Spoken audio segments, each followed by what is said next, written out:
Hello and welcome to a Star Citizen podcast. I'm your host, BoredGamer, and I'm joined here by Zin 4.0. Hello, say hello, Zin 4.0. Hello, Zin 4.0. Perfect. What happened to the other me's? What? Which other ones? Did I get upgraded? Well, so currently, Zin, you're in PTU. Ooh. Yeah, I know, but that does mean you've got a lot of bugs. But it's okay. Hopefully they'll all shake down and you'll be a great live release.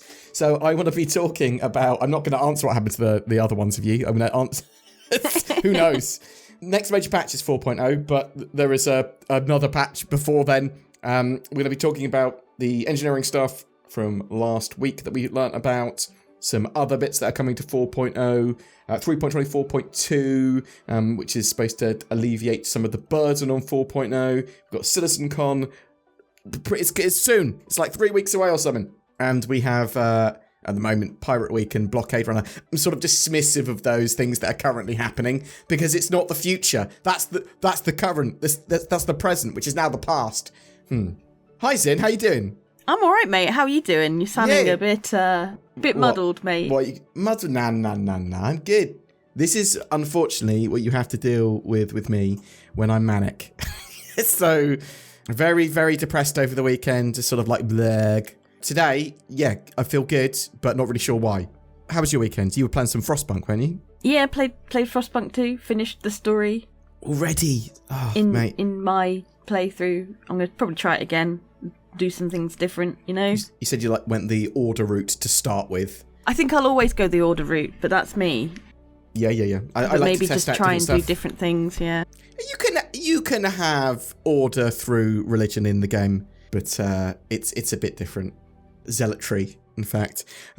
We also played some trains, didn't we? Some Unrailed 2. Yes, that was in an open test, public test. Yeah, looking forward to that actually being fully released because it's got a load more than Unrailed had. It seems anyway, but yeah, it was good fun. But Star Citizen, that's what we're here to talk about. Engineering, Sin. Yes. So big part of 4.0. CIG have talked about it loads. We do know a bit more for what's coming with 4.0 now. It is the physicalization of most components, all important components. There's some stuff that hasn't got function yet and stuff like that they're not physicalizing properly because there's no point to that. But power management, ship circuitry, all that sort of stuff is now important. No more artificial health pools. It is going to hugely change the way the game plays. Is that something you're excited about? Because your ship won't just randomly explode. Not that it does anymore because of soft deaths, but this is replacing soft deaths. Do you like this sort of stuff that sort of leads to a true multi-crew experience? Yeah, I think it'll be good. It'll be interesting see how it actually works in game. Yeah, I mean we've got some tests of it in Arena Commander and they have for a while, but it's as obviously this is a lot more refined than that, and it sort of ties in fires better and life support systems and that full repair of you can actually get your ship that was effectively destroyed or fully disabled back to life. So it's going to be really interesting for salvaging and boarding and all that sort of stuff. I do think a lot of people are worried that it's going to be a load of faff and it's going to have good players just targeting subsystems and just damaging a particular relay or a particular point on a ship and being able to take them out really easily. Do you think that might be a thing, or do you think that's going to be, well, if that is a thing, that's going to be intended and you need to protect those areas, or is something that will get balanced really quickly? No, I think if it is a thing, it's just going to happen, you know? Like, you can't keep nerfing or making changes to a game just because people are good at it. Yeah, I suppose that's fair. You do sort of... With Star Citizen, do you balance around the best players or the average player or the worst players? I don't know. I mean, I think all games should technically balance around the best players because they're more likely to stick around for longer. Well, it's different, isn't it? It's weird because, yeah, that's got to be true of like things like Overwatch and those kind of games, MOBAs and things like that. You balance around the best players, typically. But with Star Citizen, it's a very different kettle of fish. It's an interesting one. I sympathise heavily with CIG and having to do the balance that they've got to do for starters. It's got to be hell. Obviously, there's a load of people angry about master modes. A load of people love master modes. And every change and every addition they're going to have to the game is going to be a load of people angry and a load of people happy. It's just a weird one. It's an interesting one. With all this in mind, they did also go armour. Proper armour is in for 4.0 as well. This is going to have like effectively damage mitigation or prevention unless you have ballistics large enough to cut through it or melt the armor off before hitting the components underneath, because the components underneath are how you judge ship's health now. It's pretty much just that. It's you disable the relays, you disable the power, you disable a particular system. That system needs to be repaired. Could take a while. Do you like the addition of armor for the game, or do you think it's too early, or you need to see it? I mean, I'd obviously like to see it before I make a proper opinion, but I think it's a good idea. It's just very basic armor at this stage, so it's basically just a component that goes over your ship, as far as I understand. Yeah. But eventually they want to have it more sort of area by area. But it's going to be interesting to see how this all sort of shakes up the game, because it's huge changes. I mean, it's all the weapons and all the ships sort of need rebalance for it, and it's going to make combat very different. With that in mind as well, do you think the Redeemer nerf might make a load more sense now and all the changes they made to those ships? Do you think it was with armor and this stuff in mind? Probably. I don't know enough about the actual ship specs to make a proper opinion on that. Okay, no, that's fair. I think actually it's only quite a small amount of the player base that would be able to go and analyse that. My sort of opinion on it is I'll wait to see where it ends up. Because I don't know enough about the precise sort of stuff that's going on now, how it compares. It's going to be down to people that do a load more combat and PvP and actually test this stuff a load more. Ships probably will have significantly longer times to kill with 4.0 and will be able to be brought back from beyond the brink as well. So if ship's fully disabled, you can technically repair it still. Yeah, those time to kills allowing you to then repair your ship. There was, however, the potential for power plants to still go critical and blow up your ship. Do you think that's a good idea? Basically what CIG have said about it is that if it gets reduced to 0 health, it can potentially go critical, and you've got a little while to sort it out by either repairing it or chucking it out an airlock. Yeah, what do you think of that to start with? I think that's a great idea. Yeah? Yeah. That's the reason your ships will explode, basically. If a component in 4.0 power plants goes critical, boom, yes, it can blow up your ship. I think there's a concern that you can't really blow up a ship properly without doing that. So I've disabled a ship fully. Should I be able to just keep on shooting it until it explodes? And should components be able to be so badly damaged that they can't be repaired? Yes and yes. Yeah, okay. I mean, it's obviously the first iteration of this in the persistent universe, but it's not the first iteration of it in totality because they have been testing it. It'd be interesting to see how it shakes up, and I'm curious what other people think. I do want components to be able to be permanently destroyed. I think that's important. I don't want power plants to always go critical when they go to 0 health, and I want there to be other ways of blowing up ships if you really do want to blow them up. And even if it is just keep on shooting them like you can with soft deaths. Because, maybe if you overkill a power plant, you just keep on shooting it, it will still explode eventually. I'm sort of okay with that. And it'll be also interesting to see how this affects like death of a spaceman, insurance claims, that sort of stuff, because if you can repair ships, you probably don't need to do as many insurance claims. Yeah. Well, if it's easier and cheaper to do an insurance claim, people will. So I think there's going to be a bit rebalance there. I suppose it depends on your loadout and stuff, isn't it? Because you don't get your loadout back. Yeah, so exactly that I would like to be able to insure my ship so I can get my loadout as I had it back, even if I have to pay a load of Alpha UEC for it. And I think that this is where lifetime insurance comes in as well. I don't think lifetime insurance is that important because I don't think it's going to cover anything more than the base hull. And I think once you've got loads of these powerful components and the sort of setup you want, you're going to be paying that extra insurance in Alpha UEC to make sure you've got your ship sort of sorted. But we'll have to wait and see, I suppose. There's a load of netcode and server meshing initiatives that are ongoing at the moment. They're sort of testing a load of server meshing. A while ago, they tested 1,000 pairs on each shard and 6 servers on each shard, and that was very laggy. And from a player point of view, looked awful. If it was had been released to the game alive, it would have been like, oh god, this is unplayable. But from CIG's point of view, they had a load of really useful test data. And then the more recent server meshing tests, they tested 3 servers, 500 players per shard, and that was really pretty good.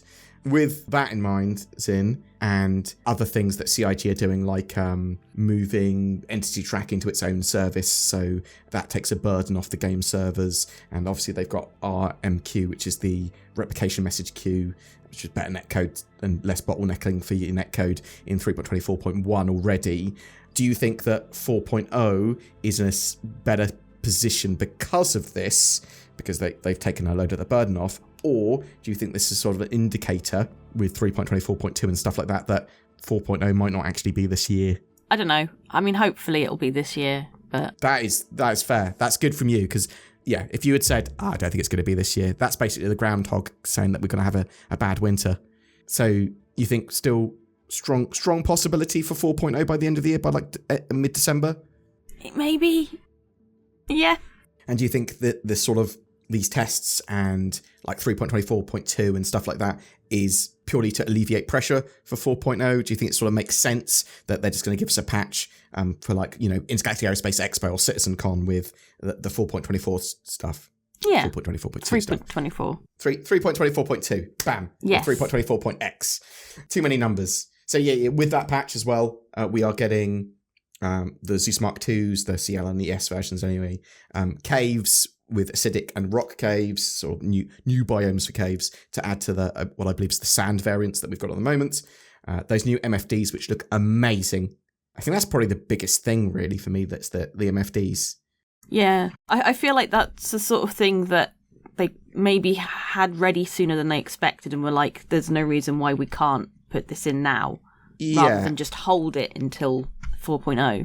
And it's something that they might want to get working for all the ships, so they might want it to be tested ASAP before 4.0 comes out, right? There could be some bugs to do with that. Yeah. I'm looking forward to more server meshing tests, because CIG just seem to be running them a few weekly at the moment. But I'm looking forward to when they test that with either connecting Stanton to Pyro or the Pyro Playground, which is likely. Maybe they're going to hold it, that sort of stuff, until CitizenCon and go, and we've got another playable build for 4.0 at CitizenCon. Is that the sort of stuff you're expecting at CitizenCon? Because we're going to find out more stuff this week. I don't know. Maybe. Do you have any expectations for CitizenCon? Just mostly just the Squadron 42. Like, I'm really hoping there is going to be a release date for that. Yes, I think we all are, since 2016. Yeah, so we don't know a huge amount about what's going to be happening at CitizenCon beyond load of panels, load of reveals, new ships and stuff like that. There's going to be a load of stuff there. It looks very Squadron 42 heavy this time. We don't know 100% for sure. We do know that they said that we're going to be able to see more on homesteads at CitizenCon, which looked to be the first step towards, well, the first implementation of some form of player base. They are going to be talking a lot about Beyond 4.0. We should be getting more info on exactly what's happening at CitizenCon, or some more bits about it later this week or next week.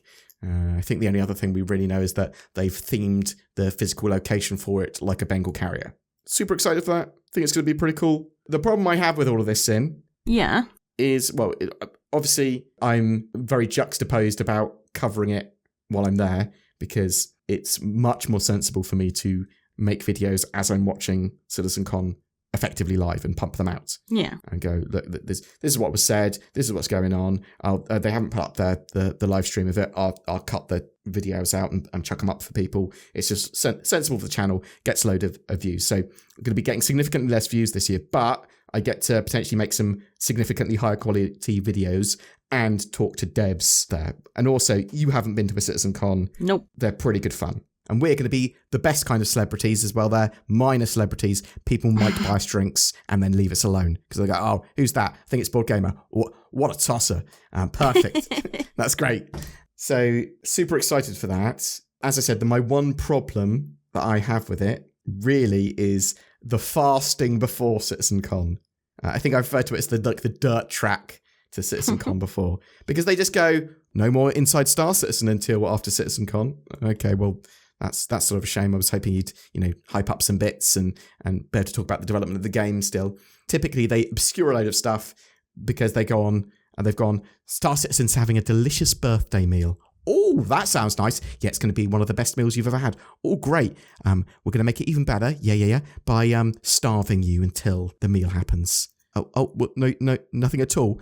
Well, you can have a little bit. you can have a little bit, but, you know, we're going to be starving you until this meal. I just don't like that. I want loads of cool stuff, but also a little bit while we're waiting. But what if they were like, okay, well, you can have all this information, but then when it comes to CitizenCon, you're not going to get as much and it's not going to be as impressive. Well, fine. I'm fine with it being slightly less impressive. Okay, why don't they just go, you know what makes the most impression and is most impressive? If we don't have any development details each month and we just save them for each quarter, that would still be more impressive, wouldn't it? But it would be lame. I don't want it to be lame. And other people might not agree with me, might go, it's only a few weeks, and then you have like these a really awesome event. Yeah, I know. I want more, not less. I'm always going to be greedy for that sort of stuff. It feels like they're taking stuff away to make it more impressive, and it should be impressive enough without them taking stuff away for 3 weeks. But yeah, tell me your opinions on that in the comments below, I suppose. I'm excited. I'm looking forward to it. Sin and I are going to be there from the 18th of October onwards. So if you are around, jump into my Discord, say if you're around, and we'll do some meetups or we'll plan something. Do not worry. We'll also, if you've got questions you want to ask devs at CitizenCon, chuck them in the Discord as well. And I will compile a list of appropriate questions to ask devs. And if I get an office tour, which I'm hoping to get, to ask anyone in the office. We'll see what media I'm allowed to capture as well. I assume at CitizenCon it will be everywhere except for the VIP area. We'll see. CitizenCon details coming soon. Pirate Week, Blockade Runner. They're currently running until the 30th of September. Ooh. Well, this is an ooh, because I think this is the most successful, for most people, event they've run with the servers not breaking as much. For some people, they're still having a load of problems with 3.24.1, but it's very playable for the most part. There are still bugs, but they fixed a load of at least a good portion of the major issues in 3.24 live.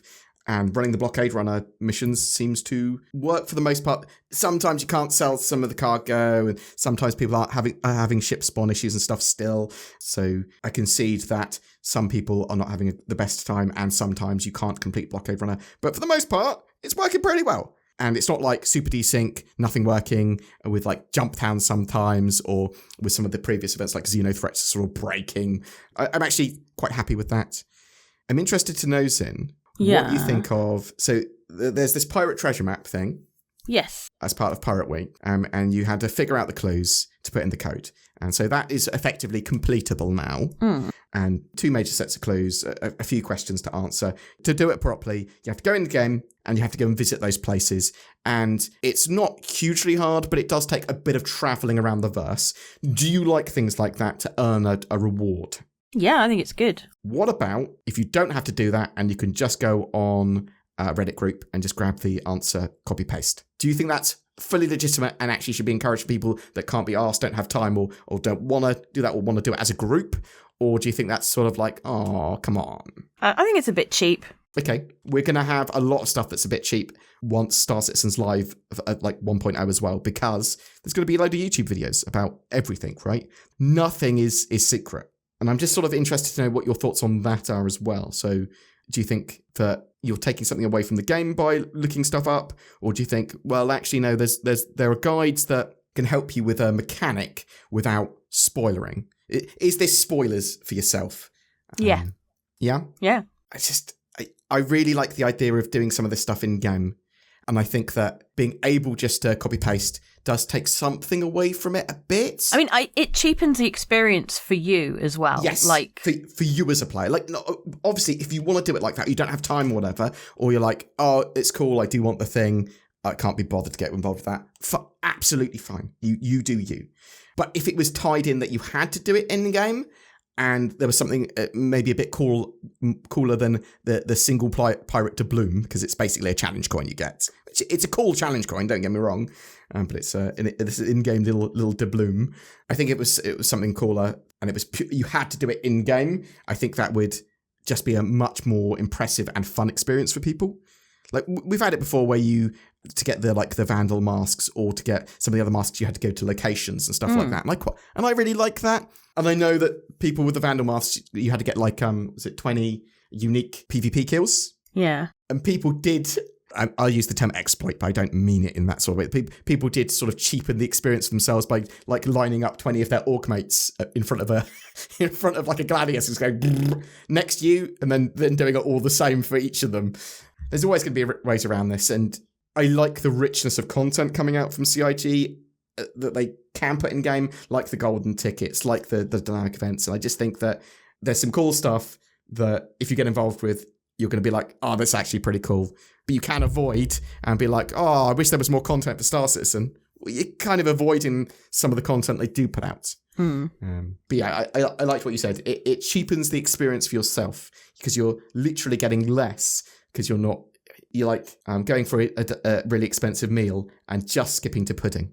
It's like, oh, but you haven't had you haven't had your appetizers, you haven't had your main meal, just gone straight to the pudding. Cheap. Oh. Yeah, that's all I really wanted to say. Ship sales and stuff are on at the moment. CitizenCon stuff, hopefully later this week. They should update us. Expect to hear a load more on 4.0. I suspect there's going to be a load more 4.0 features added. Some stuff might get moved off and delayed. We don't 100% know. But if you've got any questions for CIG devs, chuck them in the comments below as well. I'll ask them at CitizenCon or compile them into sensible questions with other people's questions. Say goodbye, Zin. Goodbye, Zin. That was Zin 4.0. I'm your host, BoredGamer. I hope you have a great week. Thank you so much. Check out NordVPN and whatever this guy says after me. Thanks for watching. What's in the box? That is what Pandora asked. She was told not to open that box, but she did. The internet is like Pandora's box, full of the chaos of the world. And Pandora basically opened an email attachment asking to help a millionaire prince move money around. Bam! It was Medusa all along. You've turned to stone. Foolish! You should know your Greek mythology. What's not foolish is nordvpn.com/boredgamer. NordVPN is potentially one of the greatest Greek mythological heroes. It helps protect you from the terrors of the internet, helping you be more secure and private, while also giving you great accessibility. You can use my links down below to get NordVPN cheap. September, we've got a giveaway. Every month we have a ship giveaway, and this month is no different. We're giving away 5 ships this month. Actually, that is a bit different. That's 4 more than normal. We're going to give each of them to a different winner. We've got a Nomad, an X1, a Sulen, a Mustang Alpha, and a 100i. They all come with access to the game and lifetime insurance. All you need to do to be in for a chance of winning any of those is comment on any of my videos made during the month on YouTube. I want to say a massive thank you to all our patrons and channel members. Your support allows us to make daily content. You are the best. And you should consider joining them by clicking the join button under my videos. It goes a long way in helping us, as does commenting, sharing videos, liking, all of that jazz. You do not have to chuck money at us. But if you want to, I'm not going to stop you. Thanks for watching and have a great September.